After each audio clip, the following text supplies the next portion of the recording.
Hi, friends. Welcome and thank you for joining me on today's edition of Time Out. For many of you, the current pandemic and protests have caused you to conduct a self-evaluation.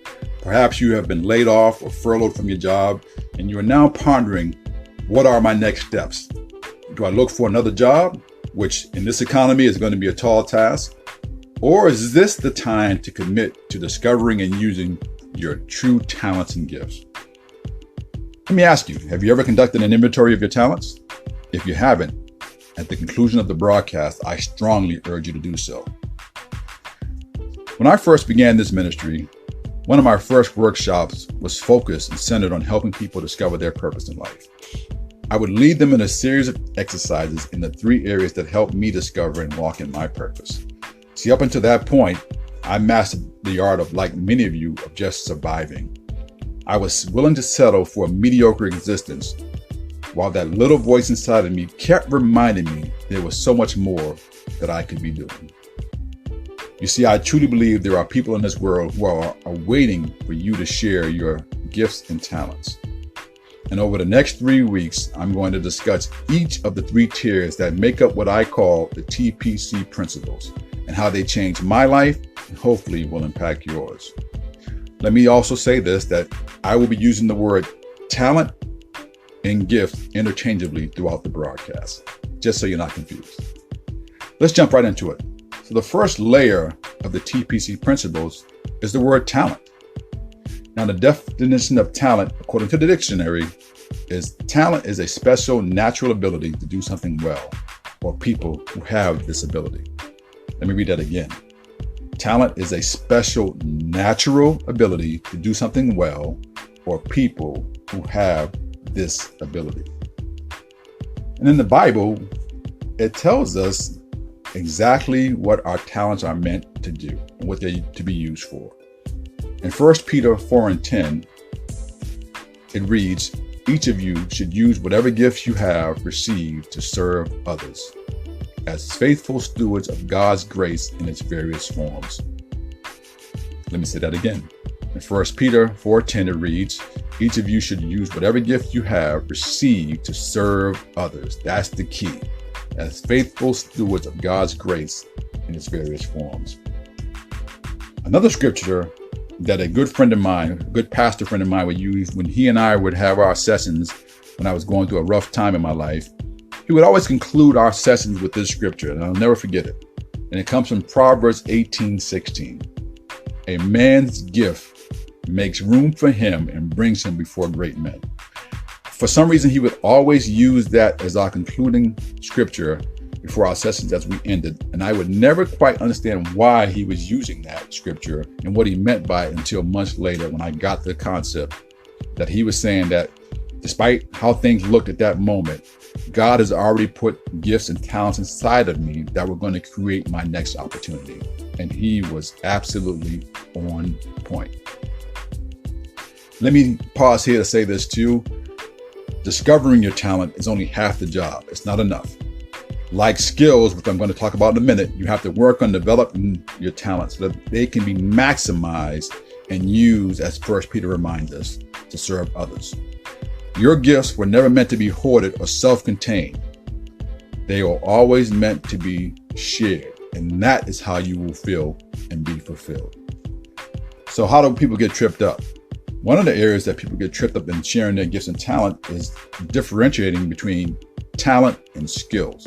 See, I firmly believe that when you are born, your talent is already inside of you. God had already given you talent. They already come with you when you come into this world. I believe skills are those things you can learn externally and you can get very good at them, but they come from things that are outside. They are external. So your talent is inside, already in you. Skills are things you can learn from the outside. Let me give you an example. I don't have any musical talent. I'm not ashamed to say that. I can't sing or play an instrument. However, I can take piano lessons, right? And I can learn to play the instrument. I can be efficient at it. Thereby, I've acquired a new skill. Would you agree? However, if you put me up against a person in a concert who is talented in this area, who has that natural ability, here's where we will separate. See, I can only regurgitate the pieces I've learned through practice. and they may sound good to the untrained or undiscerned ear.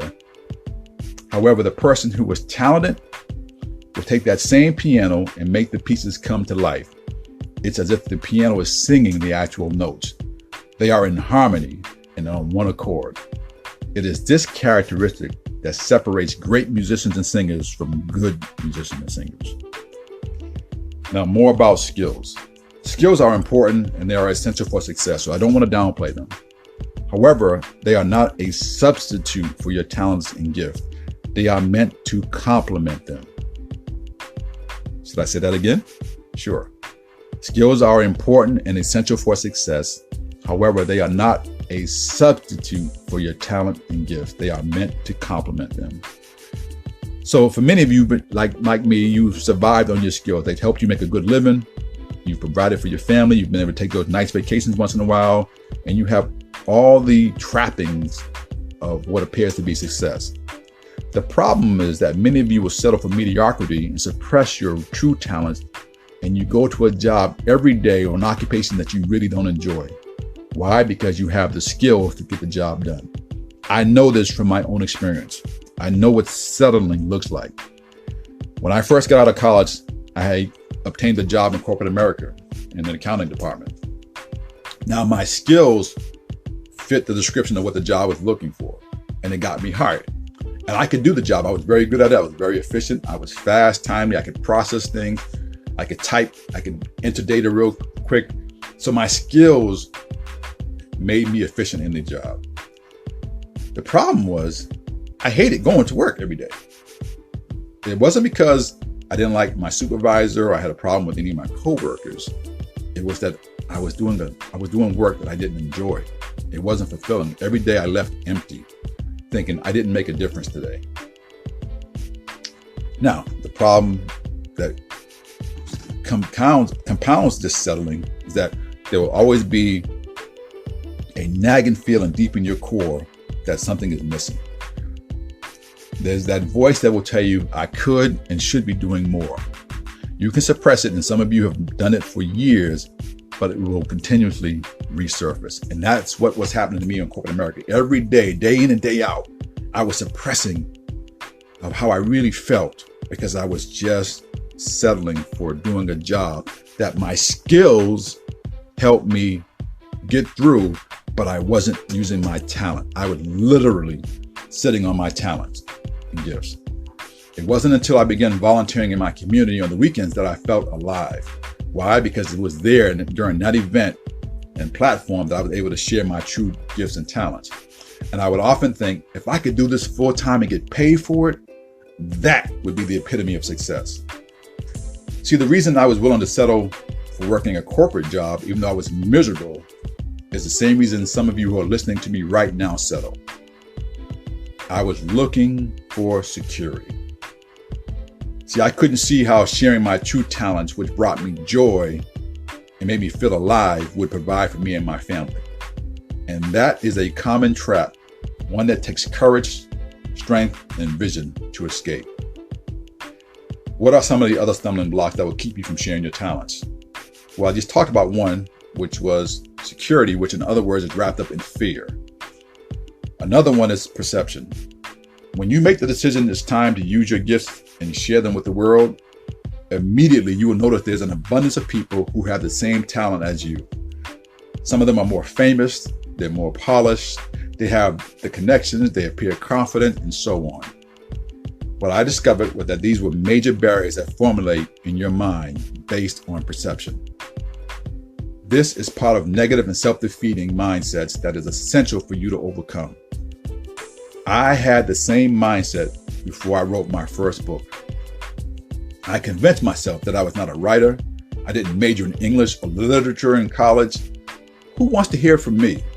After all, I'm not a celebrity. I'm not a national sports figure. I wasn't a prominent businessman or leading expert in my field. I was just a man who was sick and tired of being sick and tired and knew I had something of value to say. So I decided one day to step out on faith and publish the book. And that opened the floodgates, the doors of opportunities, more doors of opportunity than I could ever imagine to travel. I was booked for speaking engagements. I was interviewed on television, had news articles, and I had the pleasure of meeting and encouraging hundreds of people across the country. I can't tell you the surreal feeling of seeing a long line of people waiting in line to purchase my book and to ask me to sign it. That's an image and a feeling that I'll never forget. Now imagine if I let that defeated mindset prevail that I talked about earlier of thinking, man, everybody else is doing this already. Who wants to hear from me? What if I let that mindset prevail? I would have missed the opportunity to positively impact others through the sharing of my gifts and talents. Now you may say, Tony, well, what are your gifts and talents? I truly believe that God has given me the gift or the talent of influence and to help people see the big picture. And more importantly, I help people see how they are valuable and what they bring that will be a positive contribution to this world. So I hope that my story motivates you to conduct a serious evaluation of your talents and gifts. Each of us has at least one. What I'm going to ask you to do is to write down your gifts and talents on a piece of paper and to place that paper in an area that you can see it on a regular basis. That way, it'll be a reminder, constant reminder of all the things that God has put inside of you that the world is waiting to see. Oh, there, I just heard the whistle. That's all for today. This timeout is in. I am looking forward to our next session next week. I hope you'll join me as I share part 2 of the TPC principles. And I'm going to go into my definition of the word passion. Passion is a word that is common in today's lexicon, yet I believe it's often defined through a narrow lens. If you would like to contact me, you can find me on any of the social media platforms. I'd love to hear from you on possible topics and how the broadcast is helping you. Until our next time out, be safe, give thanks, and look for opportunities to encourage and serve others. God bless.